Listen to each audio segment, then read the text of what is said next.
Hello, this is the first of the revision videos that I'm going to be presenting to you in tutor time. And the reason that we're doing this is because I think revision is something that everyone thinks they can do, but not everybody does effectively.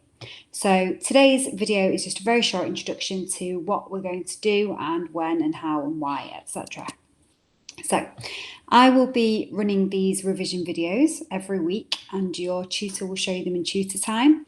And in your subject, when you are set revision as homework, then your subject teachers will be able to show these videos as well as a bit of an introduction and a reminder to the different techniques that you can use. And this is for all students all the way through from year 7 all the way through to 6th form. So the revision videos will launch every week, but we'll also have some lunchtime sessions for Key Stage 4 and 5 students, and these will run on a Tuesday lunchtime in room 203 with me. Why? Well, revision is so important in order for you to succeed in your exams. And as I say, some people can do it and do it really well. But for some people, they believe that reading through their notes will help them. Whereas in actual fact, that's kind of tricking you into a false sense of security. And it isn't really as effective as you might think.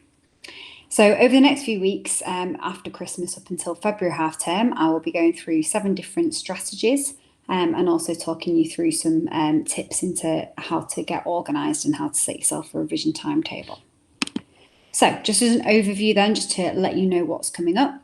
Next week, we will be talking about how to make effective flashcards, and the week after, how to actually use them effectively rather than just reading through them. After Christmas, I will do a session on making and using mind maps.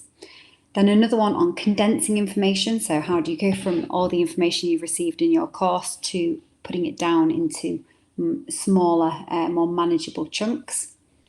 Then a session on collaboration. So how you can work with others to revise effectively. Then verbal and kinesthetic learning and revision. So those of you that did the session with that guy called Joe who came in from an external company, he talked a lot about saying things out loud and how to do different actions to help you remember things. So we'll go over that and recap that. And then talking about how to do lots of exam practice and lots of repetition of different exam questions.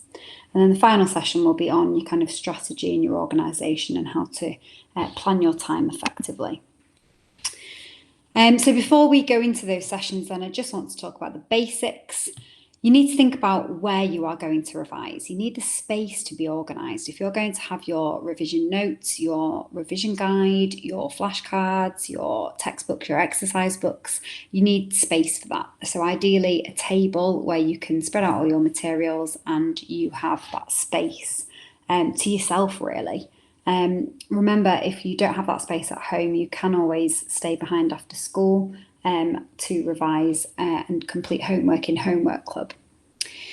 Ideally, you need to be away from technology because technology is too distracting. Even research says that even having your phone near you makes you less able to concentrate.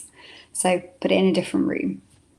You need to be somewhere where you're not going to be disturbed. And again, that's easier said than done if you live with other people in your household who might distract you, like younger siblings.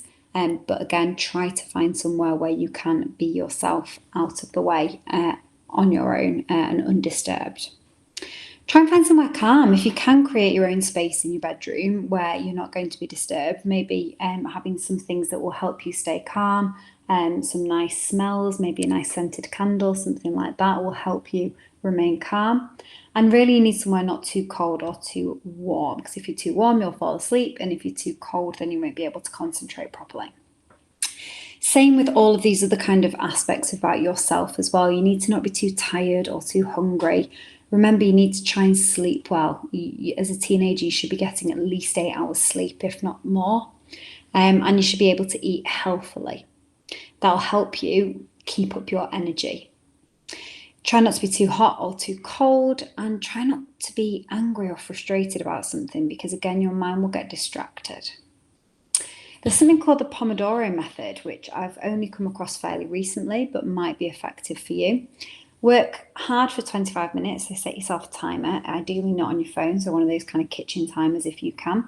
and then have a 1 to 5 minute break. So get a cup of tea, go to the loo, something like that.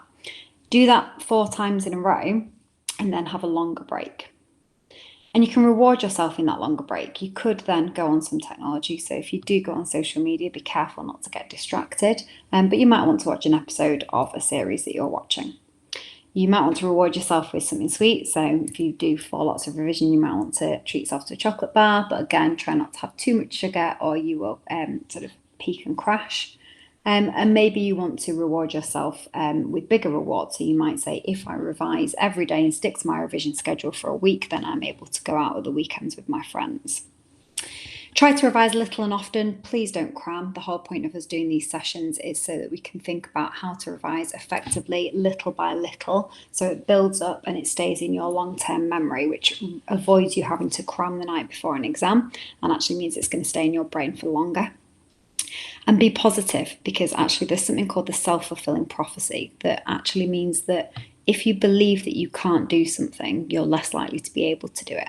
Whereas if you believe in yourself and believe that you can, you're actually more likely to achieve it. So be positive and be in that right frame of mind from the start. Thank you.